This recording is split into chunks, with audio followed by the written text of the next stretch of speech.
The question is, why Minhaj al-Quran celebrates Christmas, and why Shaykh al-Islam have attended some of the programs organized by Minhaj al-Quran. Yes, Minhaj al-Quran and Minhaj al-Quran's center. This is first. And the second question, which is kind of together, is at this London Peace, the Peace for Humanity conference, when all the leaders of one by one. Answer was first question, sure. Then ask the second one. Exactly. That why not only Minhaj al-Quran, or I would make it more broader, can Muslims participate in any gathering, or they can organize, for example, Christmas? Is that permissible for them or not? And in many years it has been organized for the Christian minority people in Pakistan, the Christmas program, and they were invited and they celebrated here in Minhaj al-Quran International Center in Lahore. So the question of its permissibility, answer is very simple and categorical. There are certain things between different religions. I mean our religion, Islam, and Christianity or Judaism or other religions.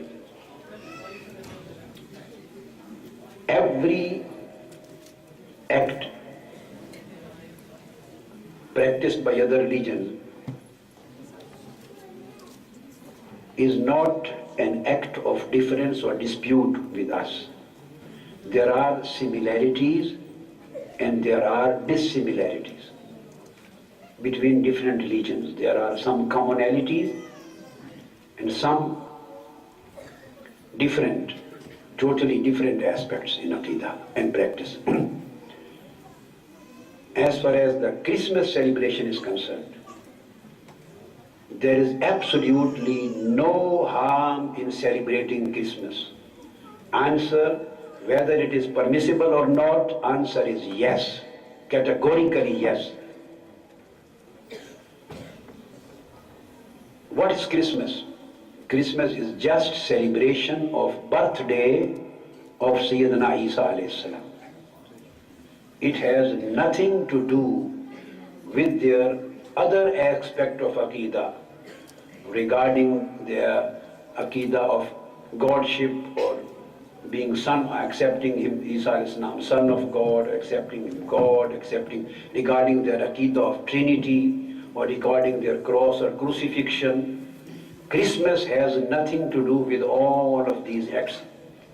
Here lies our dissimilarity and difference. Christmas is just celebration of Sayyidina Isa alayhi salam. And celebration of the birthday of a prophet is permissible in Islam. And we also believe in prophethood and messengership of Sayyidina Isa alayhi salam. They may have any kind of Aqidah regarding Jesus Christ. But the occasion of Christmas is just a celebration of his birthday.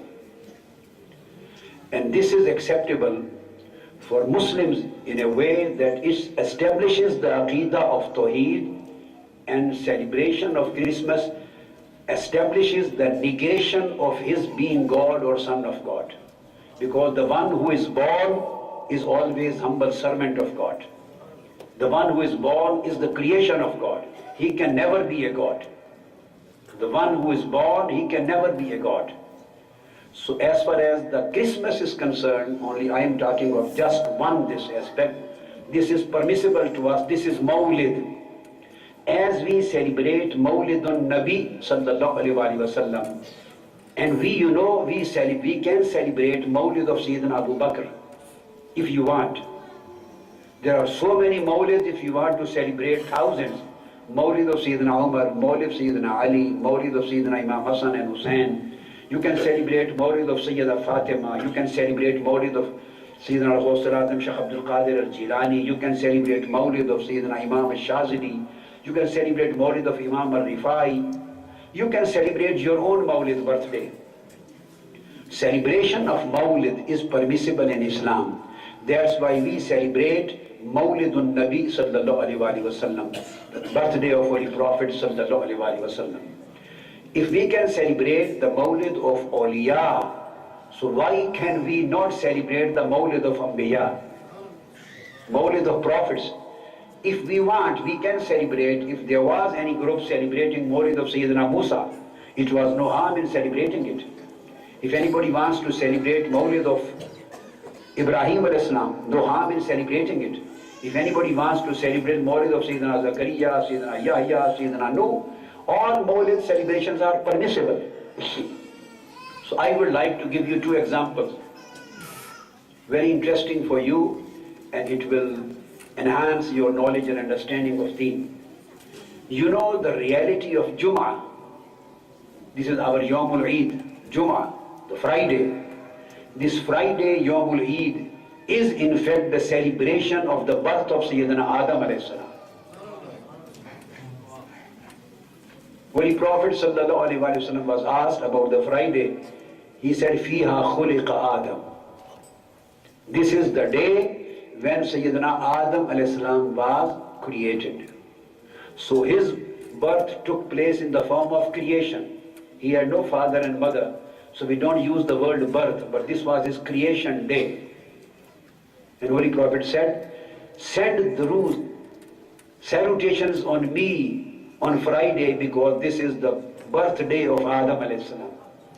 So it is recommended to the Ummah, for the Ummah of Holy Prophet sallallahu alaihi wasallam, the celebration of the birthday, I would say creation day of Sayyidina Adam alayhi salam, in the form of Jummah. It will continue to the Day of Judgment. Holy Prophet sallallahu alaihi wasallam gave us another example. Another example.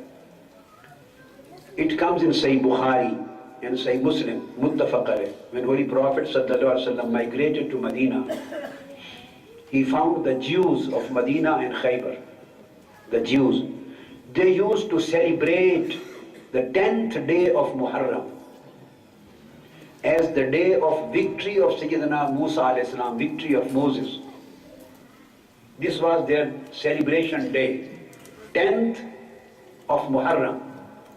Holy Prophet ﷺ asked them that why do you celebrate this day specifically, 10th of Muharram? He asked them, Holy Prophet asked, why are you celebrating this day as Yawmul Eid? They replied, we consider this day of 10th of Muharram as the day of victory of Sayyidina Musa, Moses, against Fir'aun. That's why we celebrate it as Eid. Holy Prophet sallallahu alaihi wasallam, and they used to fast that day. The Jews, Holy Prophet fast, Jews used to fast that day. This was the mode of their celebration in those days. Holy Prophet sallallahu alaihi wasallam commanded the companions, and he said to companions, he said that nahnu ahaqqu bi Musa minhum. If they celebrate the victory day of Moses, we have much more right of Sayyidina Musa alayhi salam than they have. So he commanded his companion, you should also celebrate this day by fasting.